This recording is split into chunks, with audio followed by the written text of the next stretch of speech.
Les amis de la Libye, comme ils s'appellent eux-mêmes, sont de plus en plus nombreux. Le président français Nicolas Sarkozy a d'ailleurs voulu élargir le cercle. Il reçoit aujourd'hui à Paris les représentants d'une soixantaine de pays, alors que seulement 30 ont soutenu les frappes aériennes. La Russie et la Chine notamment montent dans le train à la dernière minute. Mais toute aide sera bonne pour la rébellion libyenne.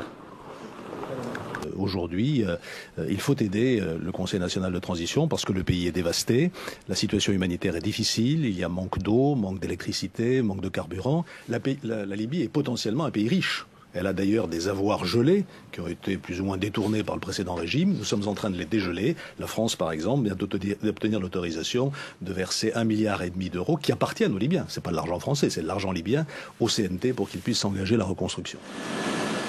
La Grande-Bretagne, aux côtés de la France pour lancer l'intervention militaire contre les forces de Kadhafi, met également la main à la poche. La Royal Air Force a livré l'équivalent de 160 millions d'euros en dinars libyens à la direction des rebelles. Cet argent frais était bloqué dans une imprimerie à Londres.